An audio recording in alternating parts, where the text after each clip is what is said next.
আসসালামু আলাইকুম। কেমন হবে যদি আপনি জেনে যান আপনি কবে মারা যাবেন, আর আপনাকে মরতে হবে এমন একটি ভয়ঙ্কর শয়তানের হাতে যে মানুষকে মারার পর তাকে খেয়ে ফেলে। এটা আর কেউ নয়, স্বয়ং বাফোমেট শয়তান অথবা গোট ডেমন। এই যে মেয়েটিকে দেখতে পাচ্ছেন, এই মেয়েটি জানে তার মৃত্যুর দিন সম্পর্কে। সে এটাও জানে সে খাবার হবে সেই বাফোমেট শয়তানের। কিন্তু কেন? কিছুদিন আগেও এই মেয়েটি সহ তার পরিবার খুব সুখে শান্তিতেই ছিল। হঠাৎ করেই তাদের সাথে ঘটতে থাকে ভয়ঙ্কর সব অযাচিত ঘটনা। একে একে পরিবারটির সবাই মারা যেতে থাকে। কিন্তু কেন? এসব প্রশ্নের উত্তর জানতেই ভিডিওটি সম্পূর্ণ দেখতে হবে। আর এই বাফোমেট শয়তানের বিষয়ে বিস্তারিত আলোচনা হবে এই ভিডিওতে। ইন্দোনেশিয়ার একটি পরিবারে ঘটে যাওয়া ভয়ঙ্কর সত্য চাঞ্চল্যকর ঘটনাটি আপনাকে ভয় পেতে বাধ্য করাবে বন্ধুরা। তাই সাহসী হলেই ভিডিওটি কন্টিনিউ করুন। তো চলুন বন্ধুরা, চলে যাওয়া যাক ভয়ানক দুনিয়ায় যেখানে আপনাদের ভয় করবে। তার আগে চ্যানেলটি সাবস্ক্রাইব করে ফেলুন। ঘটনার শুরু হয় 2001 থেকে।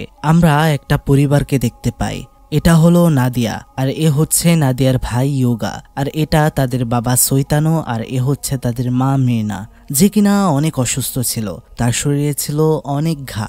ধীরে ধীরে তার শরীর পচে যাচ্ছিল। কিন্তু আজব বিষয় হচ্ছে সৈতানো তাও মির্নাকে কখনো হসপিটালে নিয়ে যেত না। আর এই কারণে তাদের দুই সন্তান ইয়োগা আর নাদিয়া তাদের বাবার উপর অনেক রাগান্বিত ছিল। আমরা একদিন দেখতে পাই নাদিয়া তার মাকে খাবার খাইয়ে দিচ্ছিল। তখন তার মা বলছিল, তুমি সবসময় তোমার বাবার কথা মেনে চলো আর তোমার ভাইয়ের খেয়াল রেখো। এটা বলার সাথে সাথেই মিনা সেখানে রক্তবমি করে দেয়। তখন সেখানে চলে আসে সৈতানো আর ইয়োগা। নাদিয়া তখন বলছিল এখনই অ্যাম্বুলেন্স নিয়ে আসতে, কিন্তু সৈতানো এটা না করে সে একটা বন্ধ রুমে চলে যায়। আর আমরা শুনতে পাই সে কাউকে জোরে জোরে বলছে, প্লিজ আমার বউকে মেরো না। আর এতেই আমরা বুঝতে পারি এখানে অন্য কোনো বিষয় রয়েছে। সেদিন ছিল 2002 সালের হ্যাপি নিউ ইয়ার ডে। তারা দুই ভাই বোন বসে কথা বলছিল তাদের মায়ের অসুস্থতার বিষয়ে। তাদের খুব মন খারাপ ছিল। হঠাৎ করেই রান্নাঘর থেকে শব্দ আসে। তারা সেখানে গিয়ে দেখতে পায় তাদের মা পুরোপুরি সুস্থ।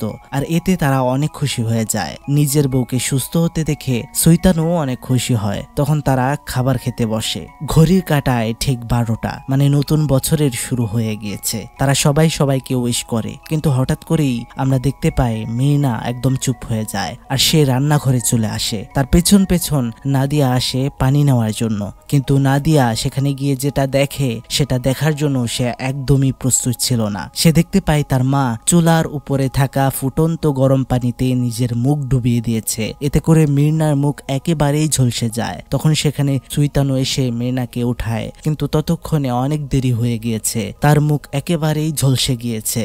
আর এতে মির্নার মৃত্যু হয় তখনই, মানে বছরের প্রথম দিনেই পরিবারের একজনের মৃত্যু হয়েছে।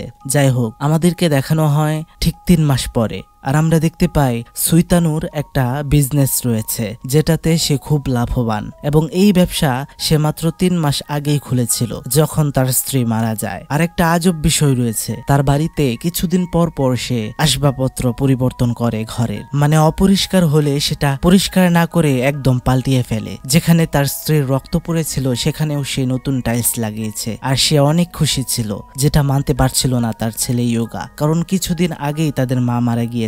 একদিন ইয়োগা বসেছিল আর নতুন টাইলস গুলো দেখছিল, কারণ এখানে তার মার রক্ত পড়েছিল। হঠাৎ করেই সে দেখতে পায় সেখানে থাকা একটি টাইলস নড়াচড়া করছে। আর সে যখন সেই টাইলসটা সরায় তখন সে দেখতে পায় নিচে অনেকটা গভীর। সে উকি দিতেই ভেতর থেকে একটা ভয়ঙ্কর এন্টিটির হাত তার গলায় ধরে এবং তাকে ভেতরে নিয়ে যেতে চায়। তখন সেখানে নাদিয়া আসাতে ইয়োগা বেঁচে যায়। ইয়োগা তখন দেখছিল সেই গর্ত থেকে অনেকগুলো বিচ্ছু বেরিয়ে আসছে। কিন্তু আজব বিষয় হলো এগুলো কিছুই দেখছিল না নাদিয়া। সেদিন ইয়োগা অনেক ভয় পাচ্ছিল। তারা যখন খাবার খেতে বসেছে তখন ইয়োগা বলছিল তার বাবাকে, তুমি যদি ঠিক সময় মাকে হসপিটালে নিয়ে যেতে তাহলে মা আমাদের মাঝেই থাকতো। তখন সৈতানো আরো উল্টো তাকে থাপ্পড় মারে। সেদিন ইয়োগার মন খারাপ ছিল, তাই তার বোন তার সাথে গিয়ে শুয়ে পড়ে। কিন্তু তার ঘুম আসছিল না। তার কানে তার মার মতো কেউ একজন আওয়াজ করছিল।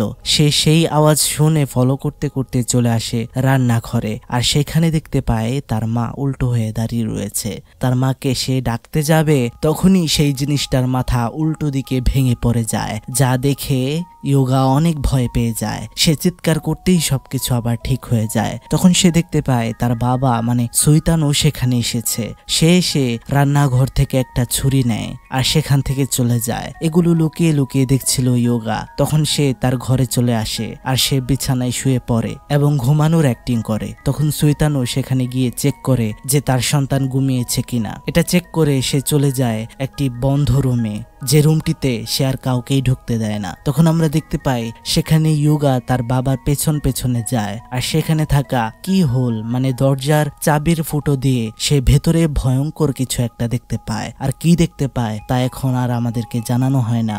আমাদেরকে নিয়ে যাওয়া হয় আরো 9 বছর সামনে, মানে 2011-তে, যেখানে আমরা দেখতে পাই ইয়োগা আর নাদিয়া অনেক বড় হয়ে গিয়েছে, কিন্তু ইয়োগাকে এখনো সব ভয়ঙ্কর এন্টিটি গুলো দেখা দেয় আগের মতোই। মির্না মানে তাদের মায়ের শরীরে যেমন ঘা হয়েছিল এমন ঘা ইয়োগারও হয়েছে এখন। আর আমরা আরো একটা বিষয় খেয়াল করি, সেটা হচ্ছে সুইতানো এই বাড়ি এখন পর্যন্ত কাজ করিয়ে যাচ্ছে, মানে বছর পর বছর সে এটা করেই যায়। আর কেন করে তা আমরা সামনেই জানতে পারবো। সেদিন ইয়োগা নাদিয়াকে বলছিল, আমি আরো 9 বছর আগে বাবাকে একটা জিনিস করতে দেখেছিলাম, তখন তো তুমি আমার কথা বিশ্বাস করোনি। আজকে তোমাকে একটা জিনিস দেখাবো, আজকে রাতে তুমি ঘুমিও না। সেদিন রাতে নাদিয়া জেগে থাকে। রাত হতেই সুইতানো এসে তাদেরকে চেক করে যায় যে তারা ঘুমিয়েছে কিনা। তখন সে চলে যায় সেই বন্ধ সিক্রেট রুমে। তখন ইয়োগা নাদিয়াকে নিয়ে সেই সিক্রেট রুমের সামনে যায় আর নাদিয়াকে সেই কি হোলের ভেতর দিয়ে মানে দরজার তালার ছিদ্র দিয়ে দেখতে বলে। আর নাদিয়া সেখানে যা দেখে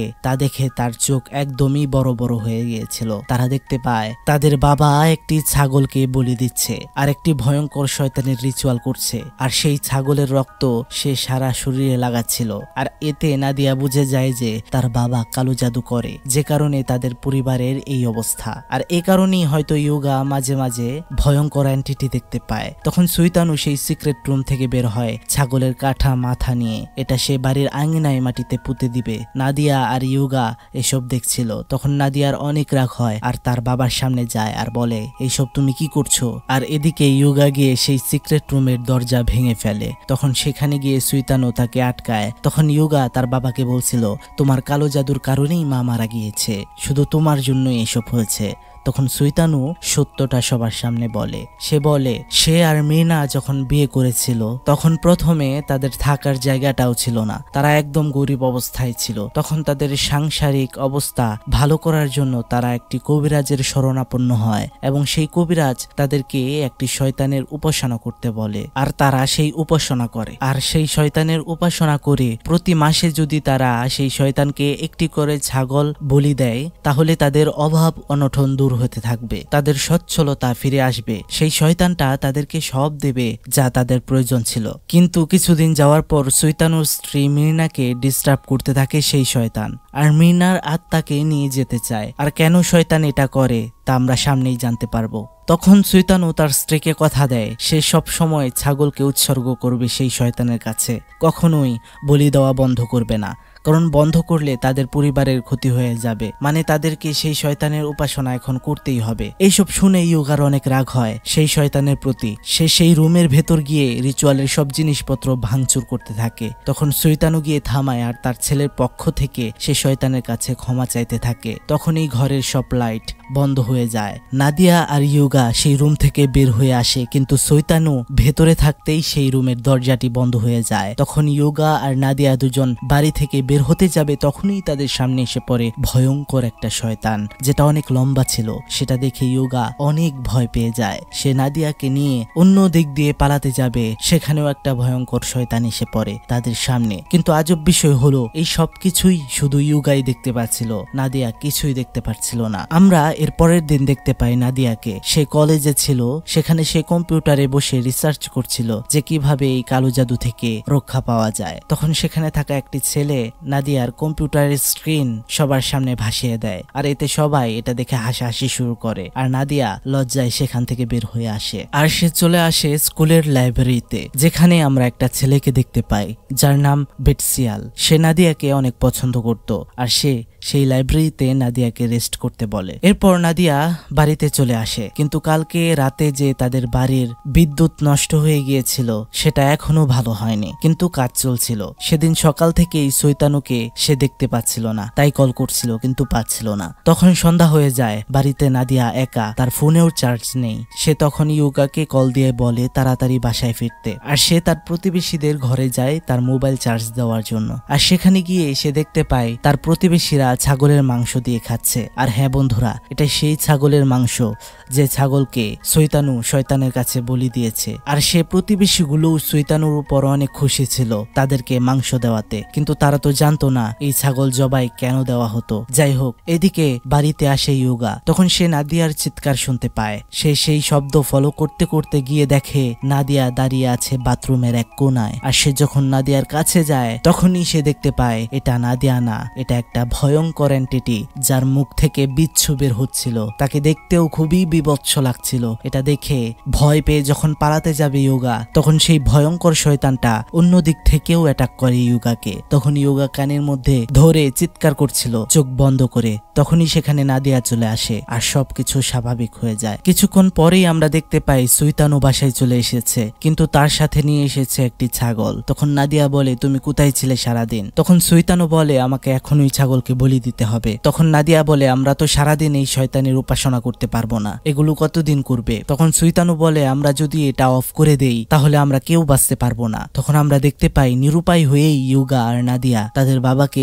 ছাগল বলি দিতে সাহায্য করছে। আর সেই মাংসগুলো এর পরের দিন তারা প্রতিবেশীদেরকে বন্টন করে দেয়। এদিকে আরো 6 মাস কেটে যায় আর তাদের কিছুই হয় না। আর তারা এতে অনেক খুশি ছিল আর ভাবছিল হয়তো তারা বেঁচে গিয়েছে। যদি তারা এভাবেই প্রতি মাসে ছাগল বলি দেয় তাহলে তাদের আর কিছুই হবে না। এদিকে ইউগাও শয়তান থেকে বাঁচার একটা উপায় বের করে ফেলেছিল। সে নাদিয়াকে বলে সে যখন ভয়ানক জিনিস দেখে তখন যদি চোখ আর কান বন্ধ করে ফেলে তাহলে তখন সবকিছু ঠিক হয়ে যায়। যাই হোক বন্ধুরা, আবারও চলে আসে সেই হ্যাপি নিউ ইয়ারের রাত, যে রাতে 10 বছর আগে তাদের মা মারা গিয়েছিল। আমরা তখন দেখতে পাই সে রাতে তারা 3 জন হ্যাপি নিউ ইয়ার সেলিব্রেট করার জন্য বাহিরে খাবার দাবারের আয়োজন করেছে। তখন ইউগা রুমে আসে তার একটা কাপড় নেওয়ার জন্য। তখনই সে দেখতে পায় রুমের দরজাটি বন্ধ হয়ে যায়। তখন সেই দরজাটি সে খুলতে যায়, তখন তার পেছনে থাকা আলমারিটাও আপনা আপনি খুলে যায়। সে সেই আলমারিটা বন্ধ করতে না করতেই সেটা আবার খুলে যায়। তখন সে বুঝতে পারে তার সাথে যা ঘটছে তা স্বাভাবিক কিছু না। তখন সে দ্রুত ঘর থেকে বের হতে যাবে, তখনই দরজার সামনে দরজা খুলতেই ভয়ঙ্কর আকৃতির একটি দানব শয়তান চলে আসে, যার মাথা দেখতে ছাগলের মতো। ইউগা তখন অনেক ভয় পেয়ে যায়। তখন ভয়ে তার চোখ আর কান সে বন্ধ করে ফেলে। আর এদিকে আমরা দেখতে পাই বাহিরে হ্যাপি নিউ ইয়ার সেলিব্রেশন শুরু হয়ে গিয়েছে। নাদিয়া তার ভাইকে নিতে ঘরে আসে আর তখন সে দেখে ইউগাকে সেই ভয়ঙ্কর শয়তানটি উঠিয়ে উঠিয়ে নিচে আবার ফেলে দিচ্ছিল। আর এটা হয়েই যাচ্ছিল, নাদিয়া কিছুই করতে পারছিল না। আর আরেকবার সেই শয়তানটি ইউগার মাথা নিচে দিয়ে উপর থেকে নিচে ফেলে দেয়। আর এতে সেখানেই ইউগার গার মুটকে সে মারা যায়। আমরা দেখতে পারি ইউগার লাশ দাফন করার জন্য বাড়ি থেকে নিয়ে যাওয়া হচ্ছে। তখন নাদিয়া যখন ঘরের ভেতরে আসছিল তখনই তার সামনে এসে পড়ে একটি ভয়ঙ্কর এন্টিটি।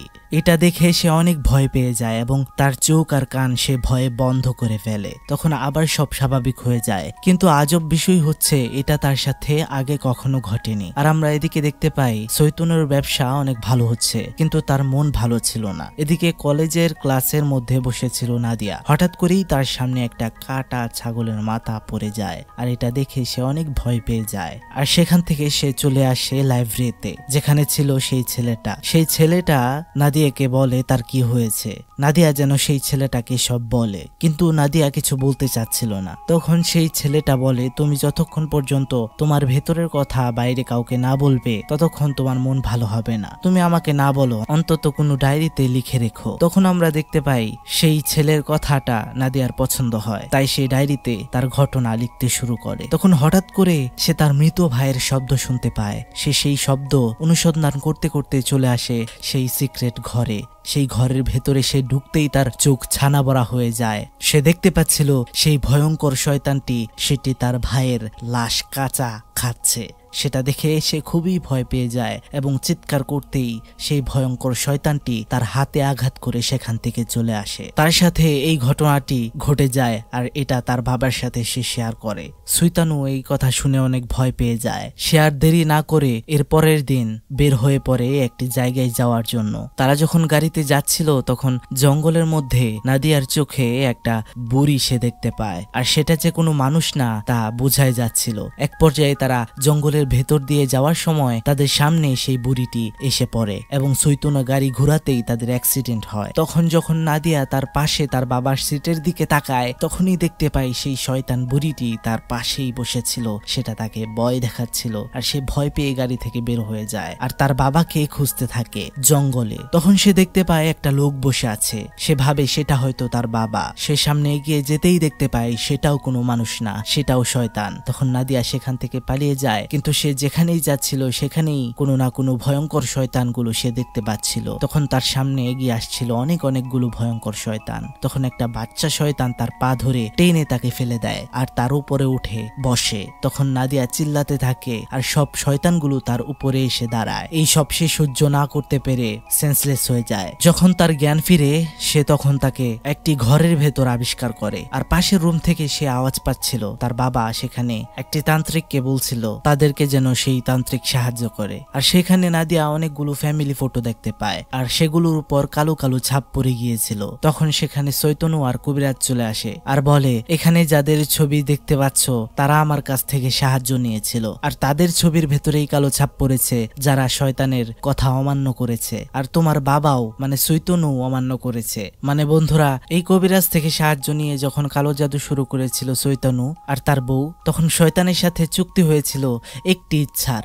যখন তাদের একটি ইচ্ছা পূরণ হয়ে যায় তখন চৈতন্যকে লোভে পেয়ে বসে আর সে অনেক কিছু চাইতে থাকে আর ছাগল বলি দিতে থাকে। কিন্তু এতে শয়তানের আর একটি ছাগলে হচ্ছিল না। শয়তানের দরকার ছিল একটি ছাগল আর একটি মানুষের আত্মা, কিন্তু চৈতন্য সেটা দিতে ইগনোর করে, শুধু সে ছাগল বলি দিয়ে যাচ্ছিল। আর নিয়ম অমান্য করার কারণে 10 বছর আগে চৈতন্যর স্ত্রী মীনাকে সেই শয়তান মেরে তার আত্মা নিয়ে চলে গিয়েছে আর কিছুদিন আগে তার ছেলেকেও মেরে ফেলেছে। সেই কবিরাজটি আরো বলে এখন নাদিয়ার পালা। এটা শুনে নাদিয়া অনেক ভেঙে পড়ে আর তার বাবাকে অনেক কথা শোনায়। তখন তার বাবা বলে আমি তোকে মরতে দেব না। তখন তারা বাড়িতে চলে আসে আর সেই রিচুয়ালের রুম সারা জীবনের জন্য বন্ধ করে দেয়। চৈতন্য তার বাড়ি ঘর ব্যবসা বাণিজ্য সবকিছু বেচে দেয় আর সেই শয়তান থেকে সে জানিয়েছিল সেই সব টাকা পয়সা সে গরিব দুঃখীদের মাঝে বন্টন করে দেয়। এসব করার পরে শয়তান ভাবছিল সে হয়তো তার মেয়েকে বাঁচাতে পারবে, কারণ শয়তানের দেওয়া আর কিছুই তার কাছে নেই। কিন্তু একদিন সে দেখতে পায় নাদিয়াকে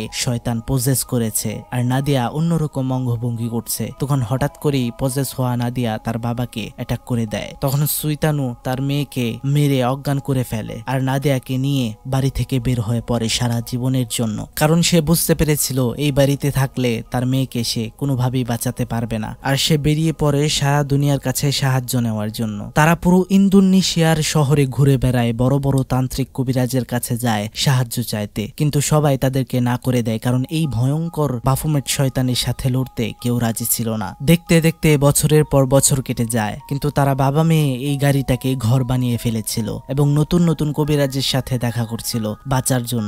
এভাবে করে পার হয়ে যায় আরো অনেক বছর। ফাইনালি তারা এক বুড়ি কবিরাজের সন্ধান পায় যে অনেক বড় তন্ত্র সাধক ছিল। সেখানে যেতেই আমরা দেখতে পাই সেই বুড়িটার চোখ একদম ধবধবে সাদা। সেটা নাদিয়াকে দেখেই তার সমস্ত কাহিনী ঘটনা সব জেনে যায়। মানে এটা একটা পাওয়ার সেই বুড়ির। যাই হোক, তখন চৈতন্য বলে আমাদেরকে বাঁচান, আমি সব বিক্রি করে দিয়েছি, সব বন্টন করে দিয়েছি সবার মাঝে, জানিয়েছিলাম আমি শয়তানের থেকে, আমি আর কিছুই রাখিনি নিজের কাছে। তখন সেই বুড়ি বলে তুই যা করেছিস তা ভুল করেছিস আর এই ভুলের কোনো ক্ষমা নেই, তোদের এই ভুলের মাসুল দিতেই হবে। আর এই শয়তান 10 বছর পরে পরে মূলত তার বলি নিতে হাজির হয়। এজন্যই 2002 সালে তোর স্ত্রী মিনা, 2012 সালে তোর ছেলে ইউগাকে মেরে নিয়ে গেছে সেই শয়তান। আর এটা থেকে পরিত্রাণ পাওয়ার কোনো উপায় নেই। তার মানে কিছুদিন পর 2022 সাল, সেদিন নাদিয়ার জীবনের শেষ দিন। এসব শুনে চৈতন্য সে বৃদ্ধ মহিলার পায়ে পড়ে যায়, কিন্তু সেই মহিলার কিছুই করার ছিল না। তাদেরকে বাঁচানো আর কারো পক্ষেই সম্ভব ছিল না।